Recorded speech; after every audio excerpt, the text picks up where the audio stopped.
It's time to talk markets with Tommy Grisafi from Advanced Trading, ATI ProMedia. Tommy, as always, we appreciate the chance to connect. A lot of things happening in the world of markets and just the general news as well. One thing that kind of hit the headlines was what was going on with that 10-year note. Tell me what that means for us generally.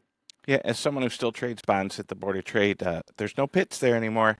But boy, there used to be some big ones. And the biggest and baddest of all the pits ever was the 30-year bond pit. Then you had the 10-year notes, 5-year notes, 2-year notes. And then you had all the options on those. And then over at the Merc, you had all the Eurodollars and T-bills.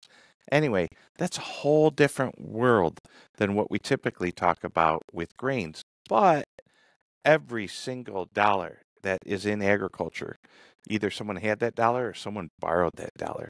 So the overall theme is the cost of borrowing money has went up tremendously just since the last time we did this recording a week ago. Also, if you're grandma and you're sitting on a pile of cash, congratulations, life's good. Stack it in the bank. Every million's making over $50,000 a year. But that's coming at a cost to the agricultural producer. Watch out for livestock producers anytime we have all-time highs and then go to an expensive market like this where both meal and corn have went up and interest rates are exploding. I think the livestock guy is going to take it on the chin in the years to come. The Fed Chair Jerome Powell talked about a pause in the interest rate hikes in an event in New York City yesterday. Is that part of this reason why the 10-year note did what it did? Absolutely. And the way he worded it, I had it written down yesterday, but he pretty much said, we're not seeing enough signs of inflation cooling. We're going to stay higher for longer, and we may even raise rates. And that's not what the market's looking for. So all the years of the Fed saying it's transitory, that was a lie. I know it's hard for our viewers to believe that someone from so smart as they are could lie to us, but they have.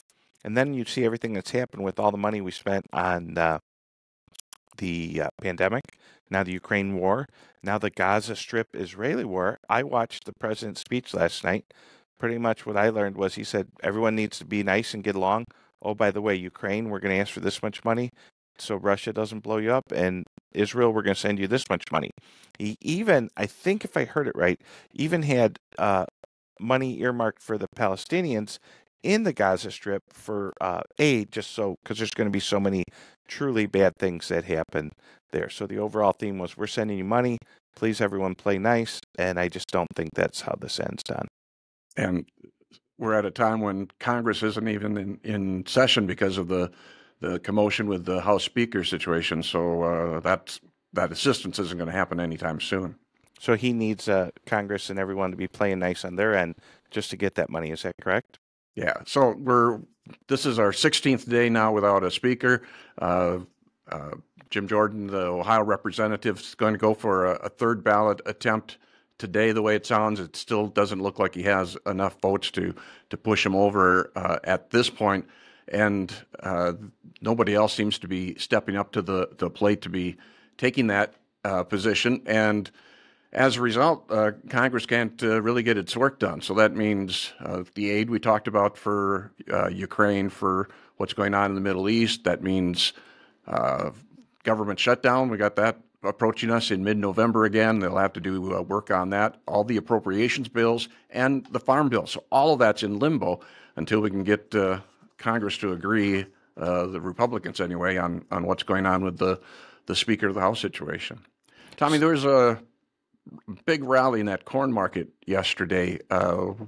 What was driving the market that way? Somebody was driving the bus. There's a lot of things. Where I live in Northwest Indiana and a huge chunk of Wisconsin, Indiana, Illinois, we haven't harvested a bushel of corn in a few weeks now. We're going on 8 to 10 days of a lot of moisture. It's raining out this morning. It's continuing to rain.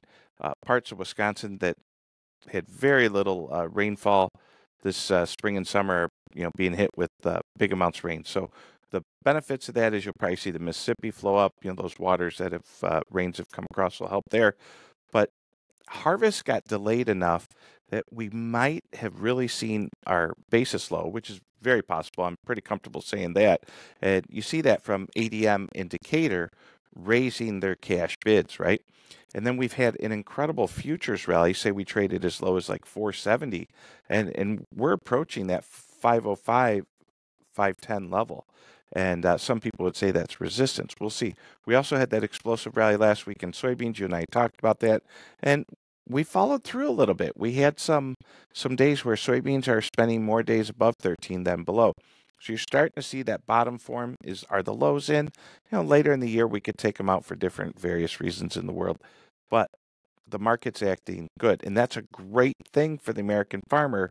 They're going to need all this money. They just picked up 30, 40 cents in corn, 60, 70 cents in bean. They're going to need that for that interest payment we're talking about, Don. Curious, Tommy, we talked about those interest costs. Still, farmers are in a good cash position for the most part. Speaking in general terms, what's the attitude? What are you hearing from your customers? Great attitude. Farmers are in a great cash position. I'm not here to be doom and gloom. Just here to say respect that 10-year interest rate and understand the cost of doing business. When I talk to my friends at the bank, my office in Mayville, North Dakota is at First State Bank in Mayville, and farmers are very much in that little region in the Red River Valley in a great cash position. I also have an office in Bettendorf, Iowa. Farmers there are optimistic, great cash position, a little disappointed in yield on that eastern Iowa side. So if they had the bushels, like North Dakota farmers in particular, this year may go down as one of the greatest years ever for farming in North Dakota, as we've just completed the sugar beet harvest. We had above average wheat yields. Parts of the state throwing some big numbers up in corn. Beans variable, but at least there's a bean crop. Did hear little problems in like edibles and stuff like that, but overall, if you can grow a crop on these fringe acres, you can make money. And so we'll see, to play the game moving forward is going to become more expensive, but at least it's profitable to play the game. So a lot of optimism in the farm country, at least to the farmers I talk to. Fun time of year. Tommy, if folks have questions, how can they get in touch with you? Yeah, give us a call, 1-800-664-4383, and I look forward to doing more of these with you, Don. Good deal. Looking forward to it as well. Tommy Grisafi, Advanced Trading, ATI, ProMedia.